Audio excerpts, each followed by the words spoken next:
We have received confirmation that Congress right now is going to be pushing for more stimulus provisions, more funding, more spending to help out battle this pandemic.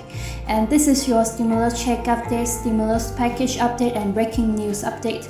Now we have heard of calls for federal level stimulus checks. We've had 4 new bills for gas stimulus checks. Child tax credits are coming back to the forefront, and there's 10 billion of pandemic spending. They are trying to get to help battle the pandemic at this time. We also have Build Back Better, a new 2022 reconciliation bill at the Democrats' disposal. There's a lot going on. And take a look at the headlines, you guys. Since Congress got back from recess by the administration to renew pandemic funding push, as Congress returns by the administration prepares to push for pandemic funding when Congress returns further intention is unacceptable. And Congress must promptly provide the urgently needed funds. A White House official has said opinion more pandemic funding is needed to stay ahead of this next battle, which we're hearing is hitting right now. We're going to be taking a look at the charts and some video footage here in just a second. And the White House without funding, US will lose pandemic treatments. Now, as it stands right now, take a look at the charts, you guys. New cases 74,000 and 7-day moving average at 49,000 in the last 7 days. Now, if you take a look at the last wave that happened over the winter with Omicron, it looks like we're doing better. But upon a closer look, you can see that in the last 30 days, cases are trending upward and we are at 74,000. As of yesterday, the 7-day moving average is around 50,000. And when you take into consideration when the pandemic first started about 2 years ago, this time we were at a significantly lower place than we are now, almost half. Now the new variants are more transmissible but not as deadly. But Congress is saying that if it hits and we experience something like we did with Omicron, it could cause things to get thrown out of whack, because everybody could get sick at the same time once again, and they're saying right now it is the top priority to get more funding, more spending out to get ahead of this. Now also on the other hand, we have a lot of people arguing no, we need to slow down, because if we do more spending, we're going to get add to debt and inflation. We got to have some pay for us. And that is the call by moderate Democrats like Joe Manchin, Kyrsten Sinema, and Republicans. We had heard before the recess that there were Republicans that were on board, but when it came to the floor, it looked like it was not going to go through. Now they're negotiating again right now, and we're going to be seeing what they pass. Let's go ahead and take a look at these articles.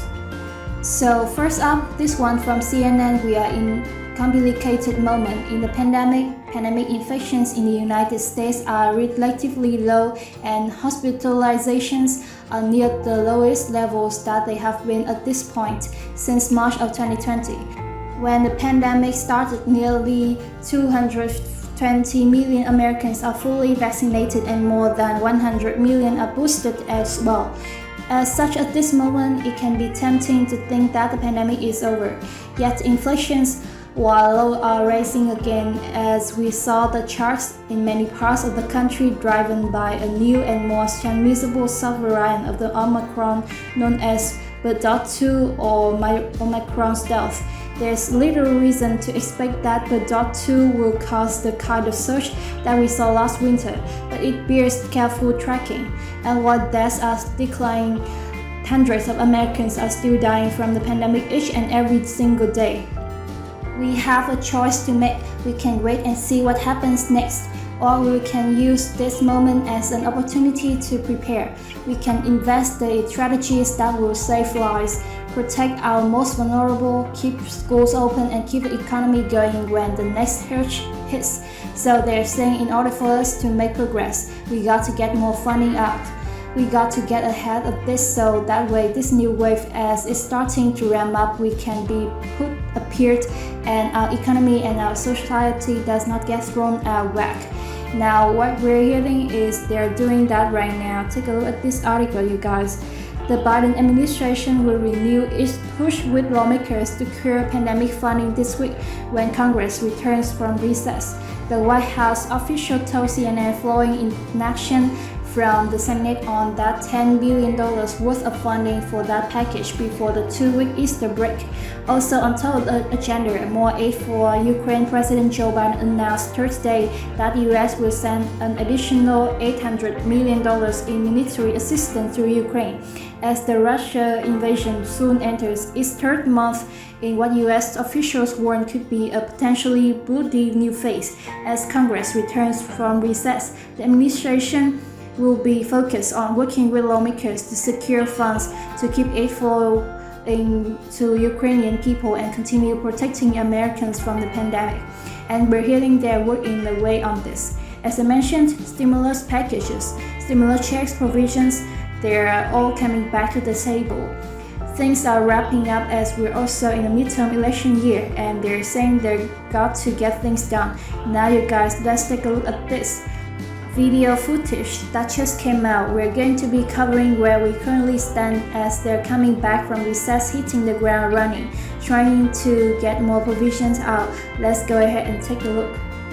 Well, before Congress went home on that break, there was a tentative agreement announced by the Senate Democratic leader Chuck Schumer and Senator Mitt Romney, a Republican, in which the White House would have gotten pretty much everything that it had asked for, with the exception of funding to help promote global vaccinations and overseas efforts to fight the COVID-19 pandemic.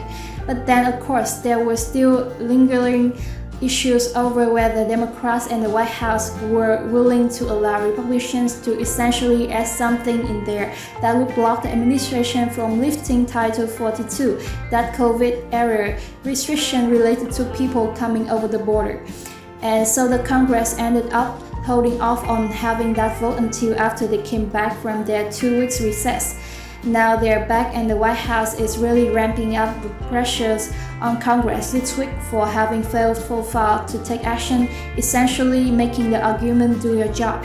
The White House now is saying that because Congress hasn't passed this funding, Americans are already feeling the consequences, having to foot the bill for testing, not enough funds for COVID treatment, and other critical resources that they need, as we are starting to see an uptick in cases here.